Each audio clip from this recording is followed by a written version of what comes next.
kullu ibn Adam khatta'un wa khairu khatta'ina tawwabun.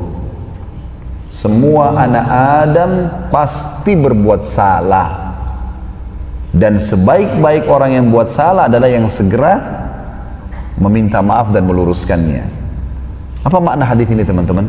Artinya bisa dikatakan tanda kutip sini, mustahil kita nggak buat salah. Nggak ada manusia yang nggak buat salah, mustahil. Pasti kita buat salah.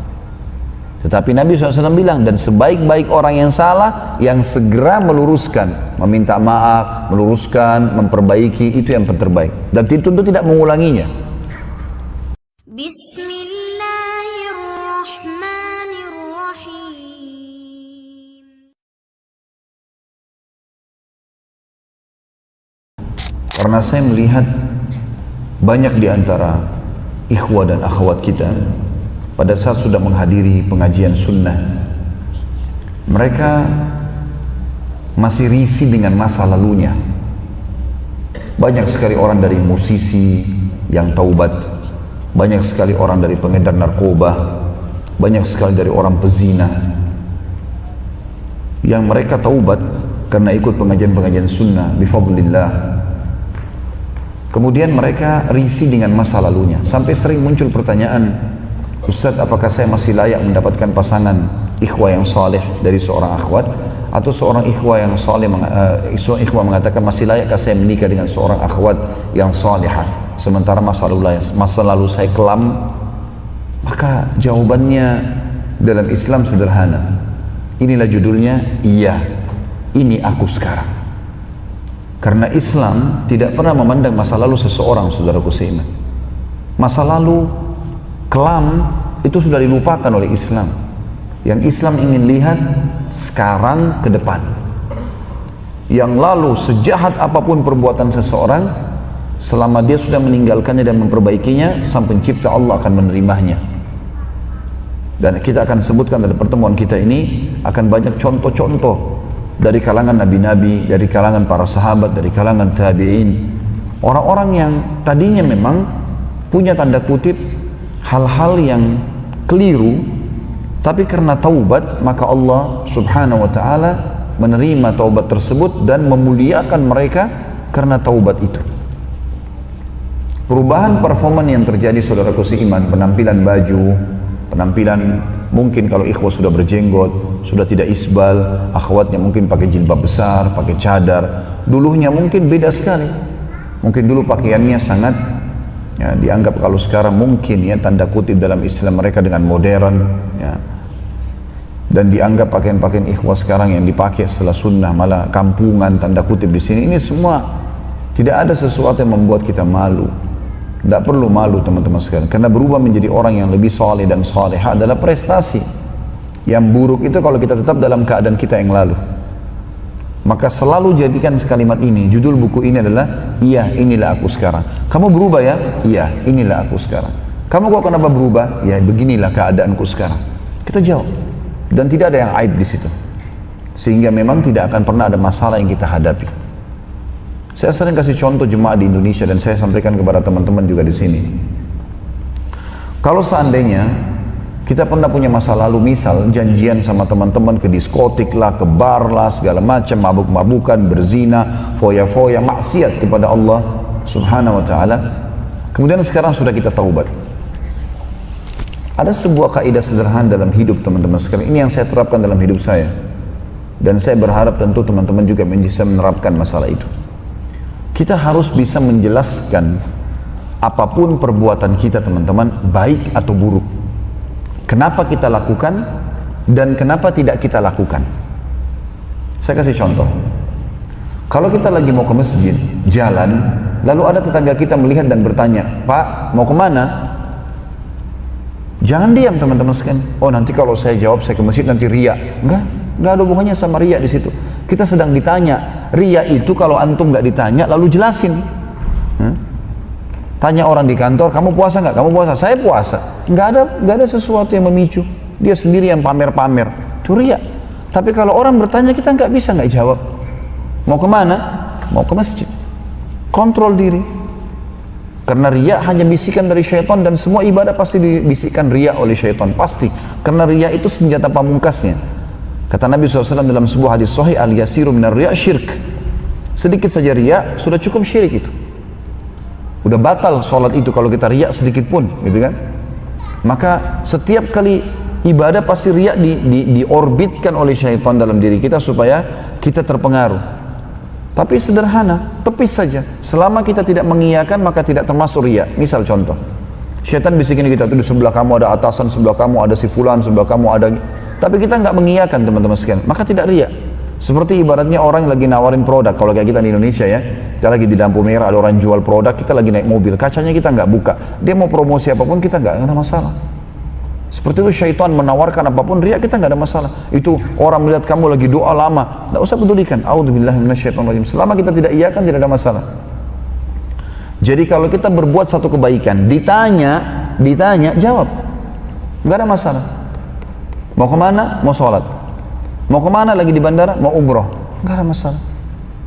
Seperti kami juga para teman-teman dai, kalau lagi mau bimbing umroh, Bapak Ibu maaf kami lagi libur pengajian karena saya akan bimbing umroh pada tanggal sekian. Nggak ada hubungannya sama riya ini, kecuali memang dia niatnya mau riya. Tapi perlu menjelaskan perbuatan yang kita lakukan baik, kenapa kita lakukan. Kalau ditanya jawab teman-teman sekalian. Sama juga perbuatan baik kalau kita tidak lakukan dan ditanya jawab. Contoh, antum lagi musafir, kayak di Indonesia, saya di sini tidak tahu tentunya. Kalau kayak di Indonesia kita lagi musafir, misalnya dari Jakarta menuju ke mana ya, menuju ke Surabaya misalnya lewat darat, contoh saja ya.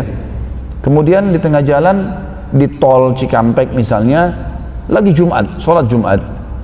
Kita masuk masjid mau sholat jamak duhur asar, Jumat gugur bagi musafir, tapi boleh dia ikut. Misal kita masuk masjid, Jumat sudah bubar. Niatnya memang musafir, kita mau jamak duhur asar. Begitu masuk masjid ada yang tanya, Pak kok nggak sholat Jumat? Perbuatan baik tidak kita lakukan ditanya. Tadi kan yang pertama perbuatan baik, mau ke masjid, mau kemana kita jawab, kita lakukan. Ditanya kenapa? Ini perbuatan baik tidak kita lakukan, ditanya kenapa? Kenapa nggak Jumat Pak? Jawab, karena saya musafir. Saya akan jamak duhur asar, gitu kan? Ini poin pertama. Jadi perbuatan baik teman-teman kenapa kita lakukan? Kalau ditanya jelaskan. Perbuatan baik tidak kita lakukan, ditanya jawab. Sama halnya juga perbuatan buruk. Perbuatan salah atau buruk kalau pernah kita lakukan dan ditanya alasannya, jawab. Misal kita lagi jalan pecahin gelas, orang tanya kenapa pecahin gelas? Oh karena ini. Kenapa terlambat masuk kantor? Karena ini. Apa adanya, jujur. Jawab, jelaskan. Jangan dirahasiakan, apa-apa jelasin apa adanya. Makanya di dalam pepatah bahasa Arab dikatakan fi sarahatin raha. Di setiap keterus-terangan itu ada ketenangan jiwa. Karena clear pada saat itu kan. Jadi perbuatan buruk kalau kita ditanya, kita terlambat masuk kerja, kita pernah melakukan satu kesalahan, iya memang saya lakukan, saya salah, saya minta maaf, apa konsekuensinya? Selesai. Sama juga perbuatan buruk kalau tidak dilakukan, jelaskan. Ini yang terakhir ini yang saya mau jadi beratkan sebenarnya sesuai dengan tema kita. Misal gini, teman-teman biasa ditelepon sama kelompoknya, grupnya lah, apalah timnya atau apa saja namanya, gengnya, untuk ke diskotik, untuk ke bar. Kita sekarang sudah taubat, lalu ditelepon. Banyak orang begitu ditelepon dia lihat, waduh teman saya telepon nih mau dia ke diskotik lagi, nggak usah jawab deh. Akhirnya sampai mati, 1 kali, 2 kali, 3 kali. Oh alhamdulillah sudah berhenti, nggak telepon lagi. Keliru ini teman-teman sekalian. Kelirunya kenapa? Karena besok dia akan telepon lagi. Kita nggak jawab kan? Kalau kita sekarang sudah berubah, jangan malu teman-teman sekalian. Perbuatan buruk tidak kita lakukan, jelaskan. Angkat teleponnya. Ayo kita ketemu di diskotik ini ya. Oh maaf, saya sekarang sudah ikut pengajian. Saya tahu itu nggak boleh. Jelaskan. Oh kamu sekarang berubah, kamu so alim. Nggak apa-apa. Iya, memang begini aku sekarang. Udah berubah, nggak apa-apa. Gitu kan? Saya jamin dengan izin Allah besok nggak bakal telepon sama dia karena dia sudah tahu. Atau kalau perlu kita mengatakan, saya undang kamu ke pengajian saya ya, alamatnya di sini. Nggak bakal telepon lagi besok tuh. Benar nggak ini yang saya sampaikan? Hah? Puasa-puasa begini bisa nangkap materi nggak ini? Hah? Jelas ya? Karena ini kaidah hidup ini. Ini bukan cuma sekedar informasi biasa teman-teman. Terapkan dalam hidup, kita akan senang hidupnya, akan aman, akan merasa nyaman sekali. Jadi sekali lagi perbuatan baik kita kerjakan kalau ditanya jelaskan. Perbuatan baik tidak kita kerjakan, jelaskan kalau ditanya. Perbuatan buruk kita kerjakan, akui. dan ambil konsekuensinya. Jelaskan. Perbuatan buruk tidak kita kerjakan, jelaskan. Butuh penjelasan. Apalagi kalau sudah dilemparkan pertanyaan. Dan jangan pernah malu teman-teman untuk mengatakan, iya ini aku sekarang kalau sudah berubah. Ini kebaikan, untuk kebaikan tentunya ya. Tema kita teman-teman sekalian terdiri daripada beberapa bab tentunya ya buku ini, tapi saya akan ringkaskan. Kita akan mulai teman-teman sekalian dari hadis Nabi alaihi salatu wassalam. Hadis mulia riwayat Bukhari. Kullu ibn Adam khatta'un wa khairu khatta'ina tawwabun. Semua anak Adam pasti berbuat salah. Dan sebaik-baik orang yang buat salah adalah yang segera meminta maaf dan meluruskannya. Apa makna hadis ini teman-teman? Artinya bisa dikatakan tanda kutip sini, mustahil kita nggak buat salah. Nggak ada manusia yang nggak buat salah, mustahil. Pasti kita buat salah. Tetapi Nabi SAW bilang, dan sebaik-baik orang yang salah, yang segera meluruskan, meminta maaf, meluruskan, memperbaiki, itu yang terbaik. Dan tentu tidak mengulanginya. Beranjak daripada ayah kita Adam alaihissalam. Nabi Adam alaihissalam, bayangkan teman-teman, Nabi Adam alaihissalam ini bukan memudah-mudahkan kesalahan atau maksiat, bukan. Tapi kita ingin memberikan gambaran kalau kesalahan yang pernah kita lakukan itu memang wajar terjadi pada manusia. Tapi yang tidak wajar kalau kita tidak mau memperbaikinya, gitu kan?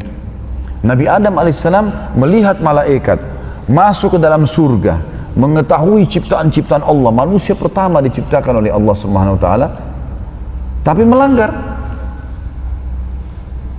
Bayangkan kalau kita di posisi Nabi Adam AS, kita sudah masuk ke surga, kita udah nikmatin semua, apapun ada buah-buahannya, istananya, segala macam. Malaikat sudah kita lihat, kita tahu keajaiban penciptaan Allah, tapi digoda oleh syaitan, masih buat salah. Itu Allah ceritakan dalam Al-Quran. Nanti akan lebih panjang lebar kita jelaskan, insya Allah pada contoh-contohnya ya. Tapi saya ingin bacakan beberapa ayat. Coba kita renungi teman-teman sekalian, Al-Baqarah, surah nomor 2, ayat 30 sampai 38. Silakan kalau punya Al-Quran dibuka ya. Al-Baqarah surah nomor 2 ayat 30 sampai 38. A'udzu billahi minasyaitonir rajim, di ayat pertamanya, di ayat 30-nya, wa idz qala rabbuka lil malaikati inni ja'ilun fil ardi khalifah.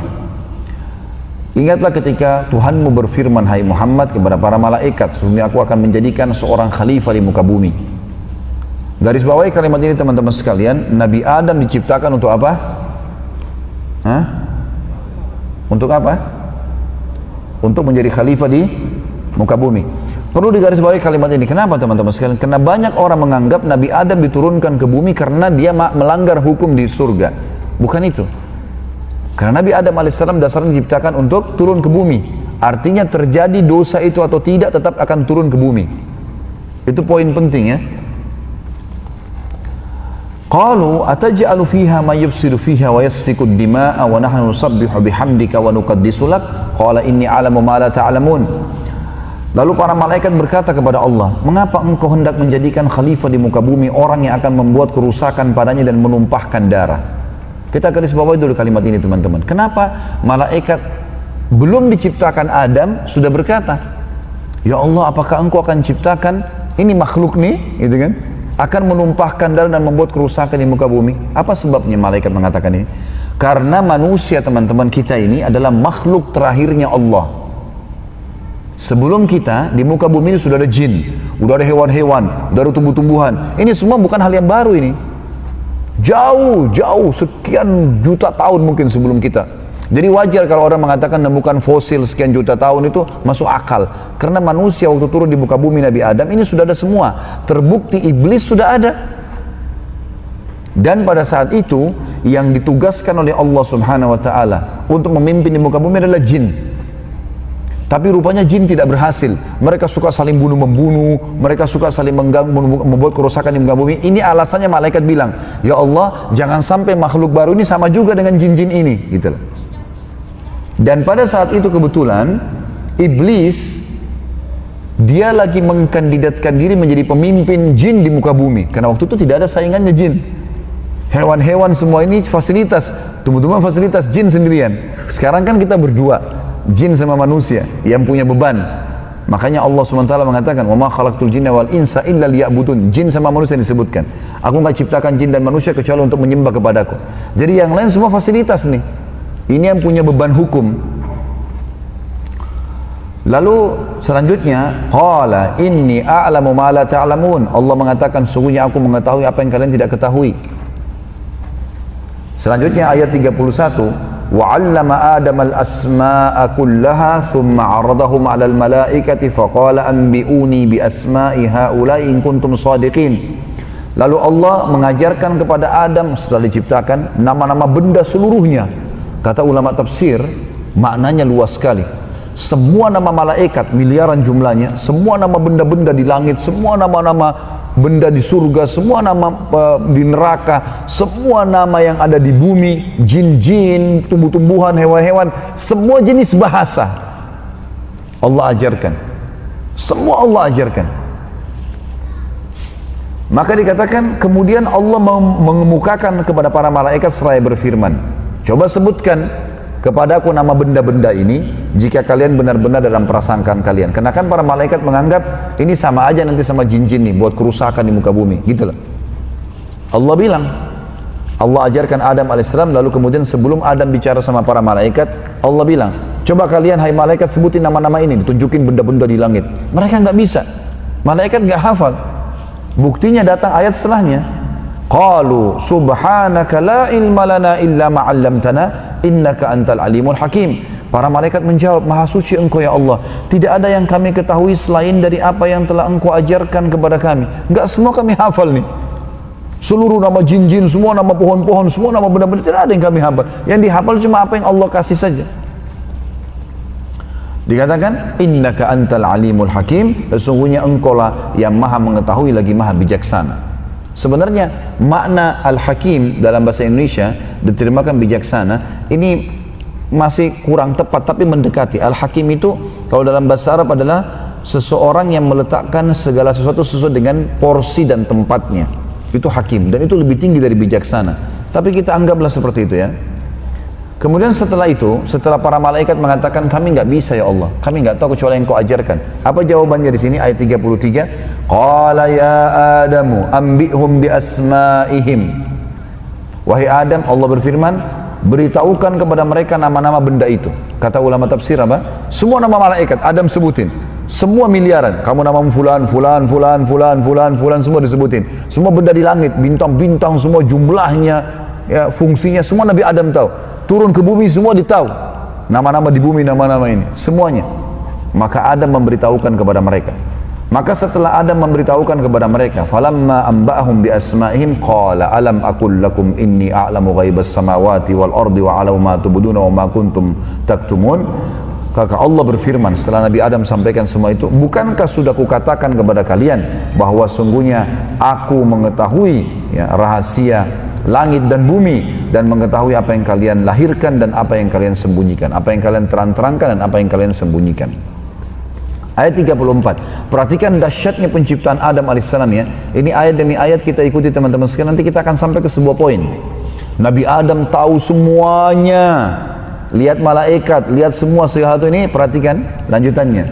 Setelah diciptakan lalu kata Allah subhanahu wa ta'ala ayat 34-nya, wa idh qulna lil malaikati isjudu li Adam fasjadu illa iblisa aba wastakbara wa kana minal kafirin. Dan ingatlah ketika kami berfirman kepada para malaikat, setelah malaikat semua akhirnya mengakui tentang keluar biasa kemahasempurnaannya Allah, dan makhluk ini bukan main-main di manusia. Ini Allah betul-betul ciptakan luar biasa. Bahkan kedudukan manusia bisa mengalahkan malaikat kalau dia mulia, kalau dia memang orang-orang yang ya, orang-orang yang bertakwa kepada Allah Subhanahu wa taala ya. Dikatakan di sini, sujudlah kalian kepada Adam, maka sujudlah semua mereka kecuali iblis. Ia enggan dan takabur dan ia termasuk orang-orang kafir. Sujud di sini teman-teman adalah sujud sesuai dengan perintah Allah, bukan karena penghambaan kepada Adam. Sama teman-teman kalau kita ditanya, kenapa anda orang Islam sujud menghadap Ka'bah? Kan tidak boleh sembah berhala, nggak boleh sembah batu, nggak boleh sembah pohon. Kenapa sujud ke Ka'bah? Ka'bah kan juga batu. Apa jawaban kita? Kami sujud bukan karena Ka'bahnya, karena kasus ada perintahnya sang pencipta. Kalau perintah Allah ke pohon, kami ke pohon. Kalau ke laut, kami ke laut. Jelas ini? Jadi kita bukan sembah Ka'bah sama sekali. Ka'bah kalau rusak direnovasi biasa. Kita muliakan iya, tapi bukan disembah. Sujud kita ke sana karena perintah Sang Pencipta. Seperti kita bakti sama orang tua karena perintah Allah. Gitu kan? Semua karena Allah ini. Istri patuh sama suami karena Allah. Suami memberikan nafkah istrinya karena Allah. Kita didik anak-anak kita karena Allah. Itu kehidupan sempurna bagi seorang muslim. Kalau orang mengambil jalan selain ini pasti susah hidupnya. Ini poin penting. Lalu kemudian selanjutnya iblis.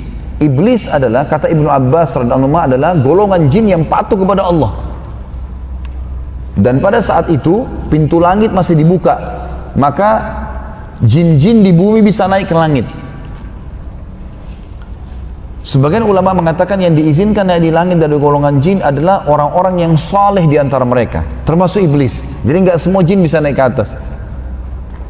Waktu iblis naik ke atas, iblis kan mau mengkandidatkan diri untuk menjadi pemimpin di mana? Di bumi. Dia lagi mencari informasi di langit dari para malaikat, apa nih yang saya harus lakukan supaya jin-jin semua menobatkan saya menjadi raja mereka. Seperti itulah. Dia kaget waktu dia tiba di langit pertama, gabung sama para malaikat, titah dari Allah, suruh seluruh malaikat di 7 lapis langit sujud kepada Adam. Ini siapa nih Adam nih? Dia dapat informasi tentang makhluk baru yang akan menjadi khalifah di mana? Di bumi. Berarti terhapus kandidat dia sebagai pemimpin. Jelas ini? Maka gara-gara itu dia nolak untuk sujud. Jadi bukan karena membangkang sama Allah ya. Iblis bukan bangkang sama Allah sebenarnya. Dia tahu Allah Tuhannya. Tapi karena dia tahu orang ini nanti akan menggantikan posisi dia.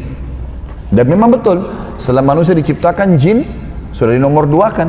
124.000 nabi, diantaranya 313 rasul, semuanya dari mana? Dari manusia, nggak ada satupun dari jin. Nggak ada satupun dari jin. Jin cuma ikuti manusia saja. Kemudian Nabi Adam alaihissalam setelah itu Allah ceritakan di ayat 35-nya, wa qulna ya Adam uskun anta wa zawjukal jannata wa kula minha ragadan haitsu syi'tuma wa la taqraba hadhihi syajarata fatakuna minadh dhalimin.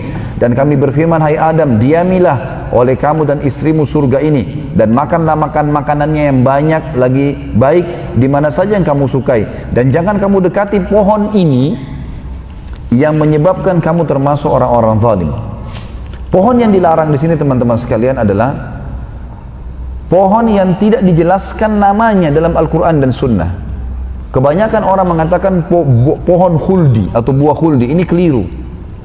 Karena istilah kalimat khuldi dalam Al-Quran, nanti kita akan sebutkan ayatnya, itu dari lisannya iblis, bukan dari Allah.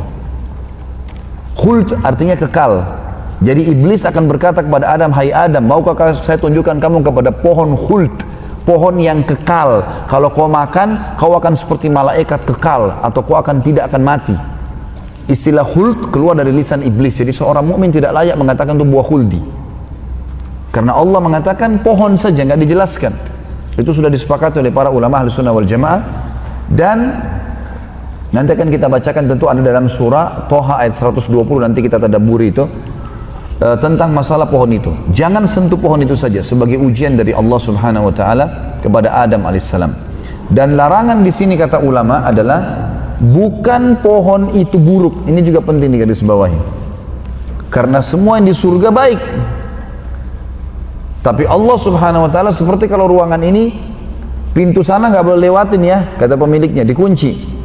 Pintu ini silakan pakai, tapi ada orang sengaja mau lewat di sana. Walaupun pintu itu tidak ada masalah sebenarnya, tapi ada orang maksain lewat, dia melanggar pemilik owner tempat ini misalnya. Seperti itulah kurang lebih rasionalnya. Jadi pohon ini bukan pohon buruk ya, seperti digambarkan oleh orang Yahudi ya. Gara-gara Nabi Adam makan buah khuldi, terus tenggorokannya ada menonjol. Gara-gara Hawa makan buah yang dikatakan khuld oleh syaitan ini, maka payudaranya keluar. Keliru. Dari awal Allah ciptakan Adam sama Hawa sudah begini, nggak ada hubungannya dengan itu. Jelas ini? Senyap sekali, nggak ada suara. Allahu a'lam. Faham atau tidak? Baiklah. Maka di sini disebutkan oleh Allah Subhanahu wa taala selanjutnya ayat 36, fa'azallahuma asyaitanu anha fa'akhrajahuma mimma kana fi. Ini saksi bahasan kita. Lalu keduanya digelincirkan oleh syaitan dari surga itu. Kata ulama tafsir, Adam dan Hawa alaihi wassalatu wassalam kena tipu dayanya syaitan memakan buah pohon yang dilarang, dan bukan buah khuldi saya katakan, yang mengakibatkan keduanya dari surga. Artinya dipercepat keluarnya dari surga. Tadinya memang Adam alaihissalam mampir ke surga dan akan turun ke bumi karena tujuannya khalifah di muka bumi kan, tapi dipercepat oleh Allah karena pelanggaran itu, cepat diturunkan ke bumi. Dikatakan di sini, dan iblis di sini ya menggelincirkan, artinya membisikkan dan menggoda. Lalu dikatakan wa qulna ihbitu ba'dukum li ba'din adu walakum fil ardi mustaqarrun wa mata'un ila hin. Turunlah kalian semuanya. Allah menyuruh turun siapa di sini? Kalian semua, maksudnya Adam, Hawa dan iblis. Berarti iblis pun waktu itu ada di sekitar surga, naik ke langit. Lalu disuruh turun semuanya. Turunlah kalian semua. Sebagian kalian menjadi musuh bagi yang lain, dan bagi kalian ada tempat kediaman di bumi dan kesenangan hidup sampai waktu ditentukan, maksudnya sampai hari kiamat. Ayat 37, fatalaqqa Adamu min rabbih kalimatin fataba alaih innahu huwat tawwabur rahim. Kemudian Adam menerima beberapa kalimat. Kata para ulama tafsir, maksudnya kalimat taubat. Allah ajarkan cara taubat, kalimat istighfar.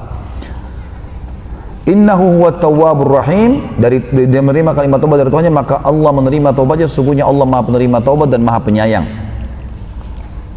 Ayat 38 dan terakhir adalah qul nahbitu minha jami'a fa imma ya'tiyannakum minni hudan faman tabi'a hudaya fala khaufun 'alaihim wa lahum yahzanun. Kami berfirman, turunlah kalian semuanya dari surga, maksudnya adalah bertiga ini, Adam, Hawa dan iblis. Kemudian jika datang petunjukku kepada kalian, ada wahyu yang datang, siapa yang mengikuti petunjukku, niscaya tidak ada kekhawatiran dan tidak pula mereka bersedih hati. Kata sebagian ulama tafsir, iblis dari golongan jin, seperti dalam surah Al-Kahfi, kana minal jinni fa fasaqa an amri rabbi. Iblis dari golongan jin dan dia termasuk orang yang berfasik pada Tuhannya. Perlu teman-teman garis bawahi, di alam jin sama dengan alam manusia. Ada orang beriman, manusia beriman, ada juga jin beriman. Ada jin beriman ya. Allah ceritakan dalam surah jin, surah nomor 72. Ada di antara mereka yang beriman, ada di antara mereka yang masuk surga. Ada di antara mereka, di alam jin ada dakwah, ada jihad. Ada, gitu kan. Tapi nabi-nabi dari kalangan kita manusia.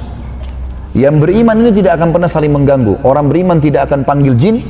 Allah buat tidak kelihatan supaya tidak usah dipanggil, tidak usah berteman, tidak usah menikah, tidak usah interaksi. Selesai. Di alam manusia ada fasik, muslim tapi masih banyak dosanya. Di alam jin juga ada fasik, muslim tapi masih banyak dosanya. Di alam manusia ada kafir, mungkiri hukum-hukum Allah atau memungkiri Allah. Di alam jin ada juga kafir. Tapi di alam jin teman-teman, yang fasik sama yang kafir namanya syaitan. Namanya syaitan. Jadi semua syaitan pasti jin, tidak semua jin itu syaitan. Jelas ini? Mana hamba Allah wakra, ya ahli wakra, nggak ada suara, jangan lesu, sebentar lagi buka puasa. Jelas sampai sini? Sayang ini kalau lewat ilmunya ya. Ini satu persatu tafsir ayat, dan insya Allah doakan, mudah-mudahan kita akan buat program di Jakarta, insya Allah menafsirkan 30 juz Al-Quran. Semoga Allah mudahkan ya, kita akan membaca insya Allah tafsir Ibnu Katsir untuk menafsirkan masalah itu. Tapi yang jelas ini hal-hal diantara yang mesti difahami teman-teman sekalian, penting sekali. Maka di sini Allah Subhanahu wa taala ya, mengatakan, di alam jin ada namanya jin fasik dan jin kafir, namanya syaitan ya. Semua syaitan pasti jin, tidak semua jin itu adalah syaitan ya. Semua yang mengikuti iblis namanya syaitan, baik keturunannya atau bukan keturunannya. Dan perlu digarisbawahi, sebagian ulama mengatakan di alam syaitan ini ada syaitan yang taubat loh. Jadi jin-jin mukmin dakwai mereka. Yang tetap bertahan dengan kekafiran dan kefasikan namanya syaitan. Tapi ada di antara mereka yang tobat, sebagaimana tobatnya manusia. Cuma iblis sendiri yang tidak bakal pernah tobat selamanya, karena Allah sudah kutuk dia. Tapi selain daripada iblis, itu banyak dari golongan jin yang taubat. Ini ada bahasan sendiri tentu di alam jin, dan ini yang jelas saya berikan gambaran umumnya tentang masalah yang disampaikan di sini.